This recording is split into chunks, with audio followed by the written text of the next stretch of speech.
Imagine possessing the ability to see far-off places, people, or objects without physically being there. Intriguing, isn't it? Welcome to the enigmatic world of remote viewing. This concept, often considered a form of extrasensory perception, has been the subject of much fascination and intrigue for centuries.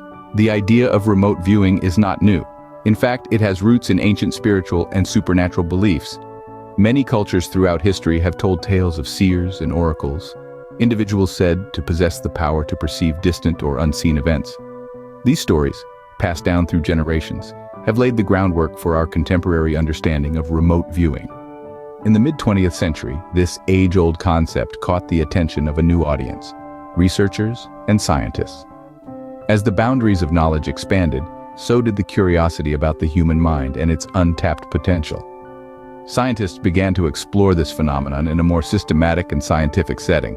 They sought to understand whether this ability was merely a product of folklore and superstition, or if it bore some basis in reality. Experiments were conducted, theories were formulated, and debates were ignited.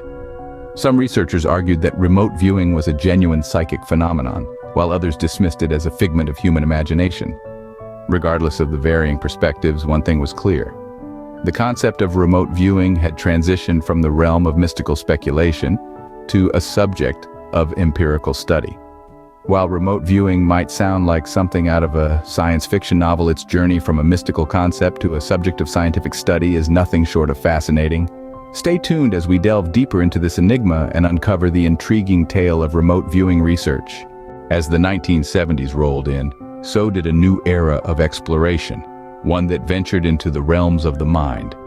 As disco balls spun and bell-bottoms swayed, a different kind of revolution was brewing, one that would take us not into outer space, but into the inner spaces of human consciousness.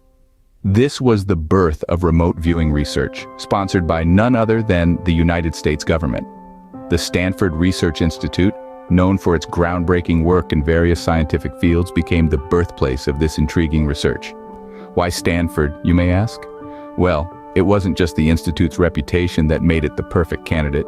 It was the presence of two key figures, Hal Puthoff and Russell Targ.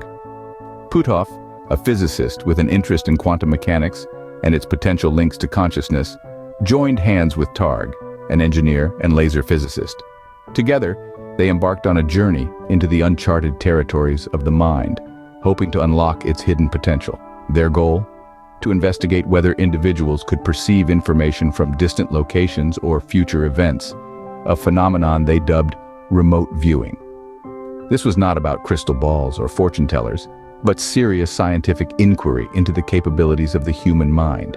The early results were promising, and to some, downright startling. Participants in the study were able to describe objects and locations accurately, even when they were miles away or hidden from their physical senses. This was not just guesswork. The accuracy was far beyond what could be explained by chance alone. Of course, the research was not without its critics. Many dismissed it as pseudoscience, while others raised eyebrows at the government's involvement. Yet the research continued, fueled by the tantalizing possibility of harnessing the mind's untapped potential. This period marked the birth of serious scientific inquiry into remote viewing, shrouded in secrecy and intrigue. The disco era may have faded, but the legacy of that decade's remote viewing research continues to echo, inviting us to entertain the extraordinary and explore the boundless landscapes of the human mind. The Cold War era, a time of spies and secrets, also played host to the intriguing application of remote viewing. This period of political and military tension between the Western Bloc and the Eastern Bloc was not only a breeding ground for espionage, but also an era that saw the rise of unconventional methods of intelligence gathering. One such method was remote viewing, a practice that claims to allow a viewer to perceive information about a distant or unseen target using extrasensory perception, or sensing with the mind. During this time of intense rivalry and suspicion, both sides were desperate for any edge they could find, and remote viewing, as unconventional as it was, provided a tantalizing possibility.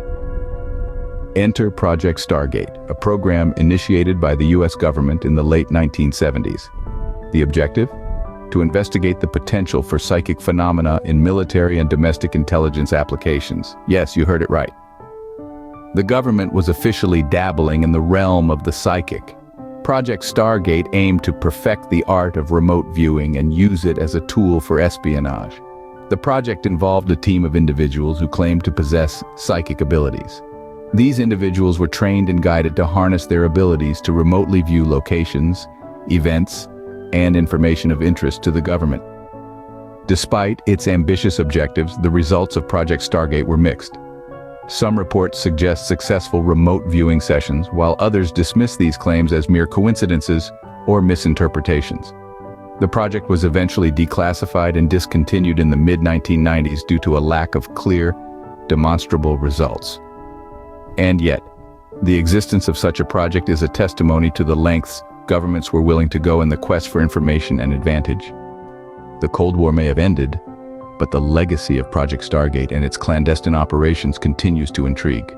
Fast forward to the present day, and the landscape of remote viewing has significantly evolved. After decades cloaked in secrecy, the declassification of Project Stargate in the 90s flung the doors wide open for remote viewing to enter the public domain. This once covert operation has been transformed into a topic of intrigue and speculation, sparking debates and conversations around the globe. And it didn't stop there. It's been fascinating to see remote viewing permeate popular culture, becoming a plot device in novels, films, and television shows. It's been portrayed as a superpower, a scientific anomaly, and everything in between. But remember, the reality is a little less glamorous, yet no less intriguing. In the scientific community, remote viewing is still a hotbed of controversy. Some researchers are drawn to its potential, captivated by the possibilities it offers for understanding human cognition and perception. Yet others remain deeply skeptical, questioning the validity of the experiments and the reliability of the results. And then there's the question of practical applications. Can remote viewing be used for more than just espionage? Could it have applications in fields like archaeology, disaster response, or even medical diagnosis? The jury is still out on these questions, but the debate continues, fueled by an insatiable curiosity for the unknown. Despite the skepticism, the fascination with remote viewing persists, a testament to our enduring curiosity about the capabilities of the human mind. Now, let's delve into a lesser-known aspect of remote viewing. Intriguingly, some remote viewers suggest they've not only glimpsed far-off locales, but also traversed time itself. They claim to have seen events from both the past and potential future. Imagine a mental time machine powered by the human mind. Whether you're a skeptic or believer, there's no denying that the world of remote viewing offers a captivating journey into the unexplored realms of human perception.